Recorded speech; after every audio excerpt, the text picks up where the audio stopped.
중국 해군의 함정들이 호주 근처까지 가서 훈련을 막 했어요. 호주가 이제 발칵 뒤집어졌는데 우리나라가 만든 현무5 뭐 이런 성능의 미사일을 갖춰야 되지 않냐. 호주군 같은 경우에는 아주 특별한 레이더를 운용 중에 있어요. 3,000km 밖을 볼 수 있는 눈은 갖고 있어요. 사거리 한 2-3,000km짜리 탄도미사일을 갖고 있으면 호주 입장에서는 최고인 거죠. 우리나라가 만든 현무5는 현존하는 재래식 탄두를 가진 미사일 가운데서는 가장 큽니다. 추진체를 그 양을 맞교환하면서 이제 사거리를 확 늘리는 거예요. 오히려 이스라엘보다는 우리가 좀 더 유리할 수도 있다.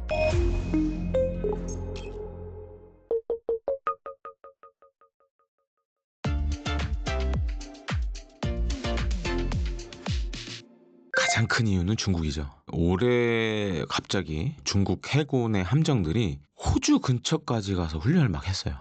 그래서 호주가 이제 발칵 뒤집어졌는데, 이게 호주 전략정책연구소 같은 경우에는 일종의 이제 외교안보 싱크탱크입니다. 그래서 이런 곳에서 최근에 이제 중국 견제 위에서는 우리가 수천 킬로미터 떨어진 데서 활동하고 있는 중국 해군의 함정들을 격침시킬 수 있는 능력을 가져야 된다. 그래서 이런 이제 보고서를 내놨어요. 그러면서 미국이 만드는 다크이글이라는 극초음속 활공체를 가진 미사일, 그다음에 뭐 이스라엘의 제리코3, 그다음에 우리나라가 만든 뭐 현무5 뭐 이런 성능의 미사일을 갖춰야 되지 않냐라는 이제 일종의 이제 의견을 제시를 한 거죠. 보통 이제 우리가 A2AD라고 많이 얘기를 하는데, 일종의 이제 호주만의 반접근 거부 전략을 내포하고 있다고 보시면 돼요.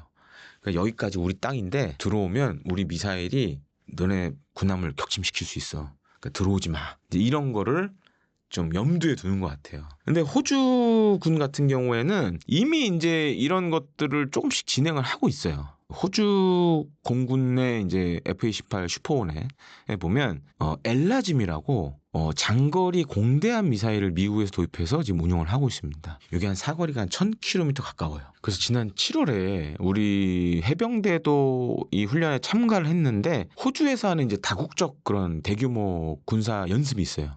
탈리스만 세이버라고 하는데, 여기서 호주군이 미국에서 다연장 로켓포를 지금 들여왔어요. 하이마스, 이제 우크라이나 전통에서 많이 알려진. 거기서 뭘 쐈냐면 이제 프리즘이라는 신형 지대지 미사일을 이제 사격을 했어요. 그 프리즘은 한 사거리가 500km 정도 돼요. 근데 이제 배는 맞추지 못하는데, 그러니까 땅에서 땅을 맞추는 그런 이제 탄도미사일의 일종이에요. 근데 이제 프리즘은 향후에 이제 성능 개량을 하게 되면 한 사거리가 1,000km 가까이 늘어납니다. 그리고 대함 탄도미사일로 지금 바꾸려고 그래요. 그러면 호주 육군의 지금 하이마스도 나중에는 그걸 들여오면 한 1,000km 떨어진 중국의 군함을 맞출 수 있겠죠. 그리고 이제 많은 분들이 모르시는데, 호주군 같은 경우에는 아주 특별한 레이더를 운용 중에 있어요. 그게 뭐냐면 이제 초수평선 레이더라는 게 있습니다. 많은 분들 잘 모르시는데, 보통 레이더는 이렇게 돌면서 이렇게 전파를 쏘고 전파가 반사되는 걸 받아서 이제 저게 비행기야 군함이야 이렇게 하는데, 초수평선 레이더는 좀 특이해요.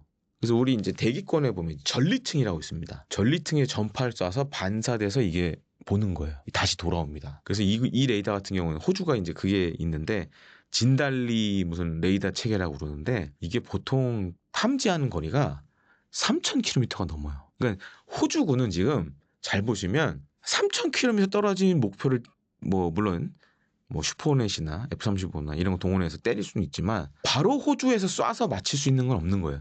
다만 3,000km 밖을 볼 수 있는 눈은 갖고 있어요. 그러니까 엄청난 거죠, 그거는. 그래서 이제 그런 시스템을 지금 이제 운용을 하고 있고, 한때는 이제 이걸 우리나라에 좀 팔고 싶어 하기도 했어요. 진달리 레이더 체계를. 왜냐면 이게 몇 개만 이제 지상에 설치를 하면 전리층에 쏴서, 이 초수평선 레이더는 바다에 있는 목표물도 보지만 그 적의 미사일이 발사되는 것도 탐지할 수가 있어요. 그리고 비행기도 볼 수 있고. 다만 이제 비싸겠죠. 많이 비싸겠죠. 그래서 호주는 그걸 지금 운용 중인데, 그렇게 따져보면 이제 그런, 예를 들어서 사거리 한 2-3,000km짜리 탄도미사일 갖고 있으면 호주 입장에서는 최고인 거죠. 왜냐면 이제 눈은 갖고 있으니까. 그래서 이런 것들을 이제 어떻게 보면 싱크탱크 차원에서 검토를 한 거라고 이제 보시면 되겠습니다.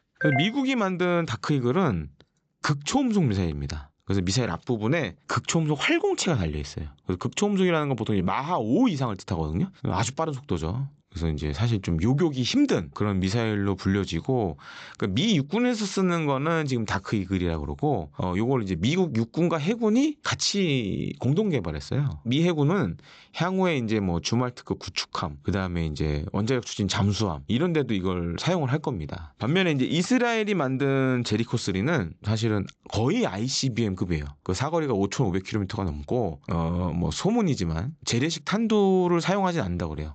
이스라엘이 이제 뭐 긍정도 부정도 안 하지만 핵 보유국이라 여기에 이제 핵무기를 장착해서 쏠 예정이라 사거리가 뭐 ICBM급이다 뭐 이런 얘기가 있고, 반면에 이제 우리나라가 만든 현무5는 현존하는 재래식 탄두를 가진 미사일 가운데서는 가장 큽니다. 그래서 크기만 보면 지금 미국이 쓰고 있는 대륙간 탄도미사일 미니트맨 3랑 거의 비슷해요. 크기나 이런 것들은. 근데 이제 사거리는 300km로 좀 제한이 돼 있죠. 대신에 탄두는 8톤, 9톤으로. 그러니까 어떻게 보면 이제 북한에 대한 대량 응징 보복용. 그러니까 제가 확인해 본 바로는 뭐 일각에서는 벙커 버스터 기능이 있다고 그러는데, 제가 확인해 본 바로는 지금 이제 작년에 나왔던 현무5는 그런 기능은 없고, 대신에 이제 평양을 초토화하는 거대한 열압력탄을 달아서 평양을 불바다로 만들어버리는, 그래서 그런 얘기도 있어요. 한 20발 쏘면 평양 시내가 지도에서 없어진다는 얘기도 있고, 지금 그리고 이제 현무5가 있고, 지금 이제 또 이후에 나올 모델들이 있어요. 현무 뭐 5-1, 뭐 5-2 뭐 이런 개념으로 간다라고 저는 확인했는데, 요건 아마 이제 벙커버스터 기능을 가질 것 같아요. 그래서 요번에 이제 그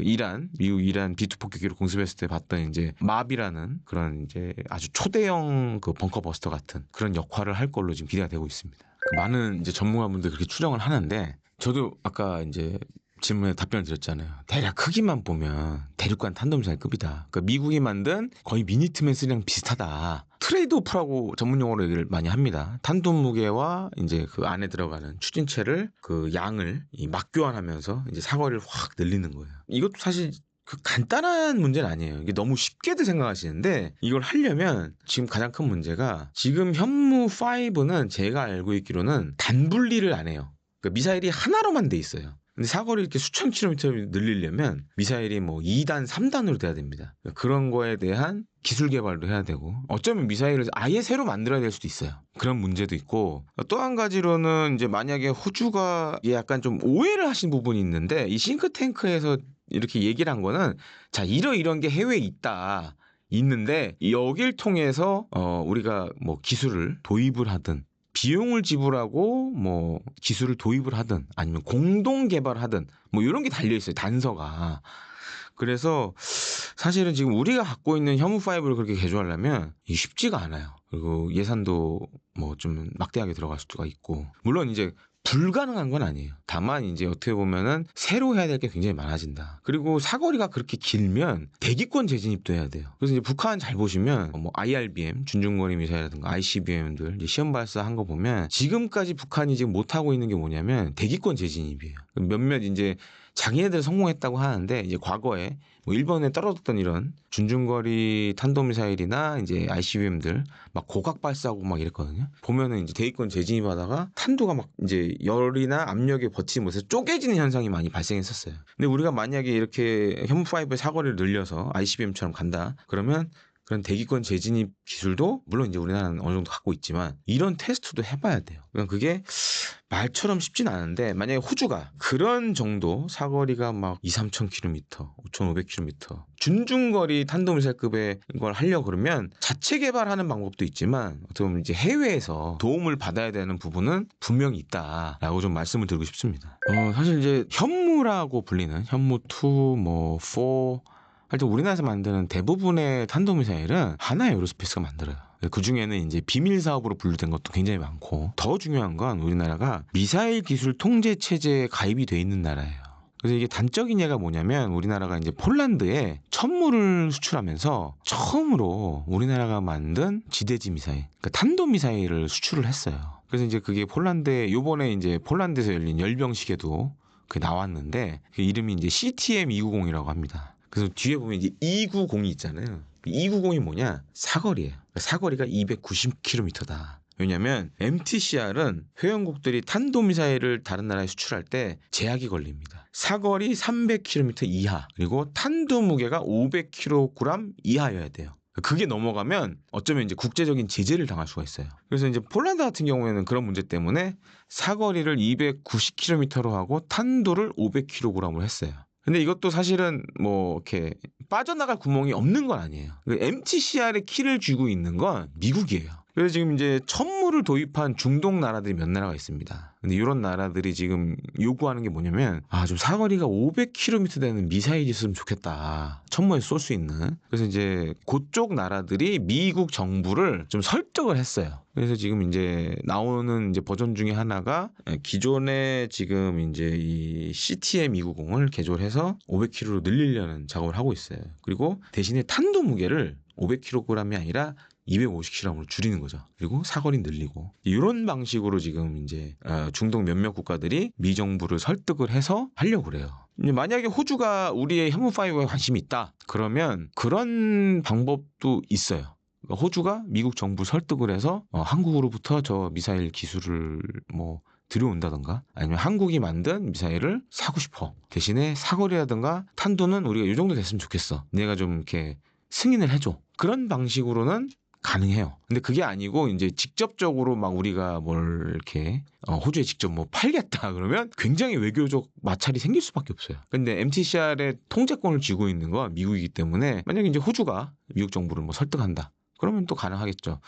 반면에 이제 이스라엘의 뭐 이 지금 제리코 같은 경우에는 이스라엘은 NPT 핵 확산 금지 조약도 탈퇴한 나라고 왜냐면 핵무기 갖고 있잖아요. 그다음에 이제 MTCR에도 안 들어가 있어요. 미사일 수출 통제에도 지금 안 들어가 있는 나라예요. 호주 같은 경우에는 오히려 이스라엘하고 하는 게 나을 수도 있는데 문제는 이것도 미국 정부가 오케이를 해줘야 돼요. 안 그러면 이제 이스라엘에 대해서 뭔가 압력을 가하겠죠. 그러니까 미국과 얘기 안 하고 둘이 뭘 한다. 그러니까 호주든 이스라엘이든 일단은 미국하고 얘기를 해야 돼요. 우리도 마찬가지고 호주도 미국하고 얘기를 해야 되고 뭐 그런 이제 호주도 우리나라한테 얘기를 해야 되고 우리나라도 미국한테 얘기해야 되고. 근데 뭐 우리나라의 미사일 기술이 그렇게 이제 협의를 거쳐서 호주에 가는 거는 문제가 안 될 수 있어요. 미국 입장에서도 호주가 뭐 사거리 3,000km짜리 준중거리 미사일을 갖는다. 그리고 호주하고 미국은 혈맹이에요. 그렇기 때문에 어떻게 외교적으로 푸느냐에 따라서 방법은 다양해요. 가능성 자체를 아예 제로로 보기는 어렵다. 우리 정부와 미국 정부, 그다음에 호주 정부와 미국 정부가 어떻게 풀어나가냐에 따라서 어쩌면 우리 뭐 지금 이제 미사일 기술이 호주에 가서 호주가 그걸 기술을 돈 주고 사든가 뭐 그런 방식으로도 할 수 있겠죠. 그리고 호주하고 우리도 혈맹이에요. 6.25 때 이제 참전했던 나라고 지금 우리 유엔사 회원국 중에 하나고 그런 거 봤을 때는 오히려 이스라엘보다는 우리가 좀 더 유리할 수도 있다. 다만 이제 중요한 건 키를 쥐고 있는 건 미국이다라고 생각하시면 될 것 같습니다.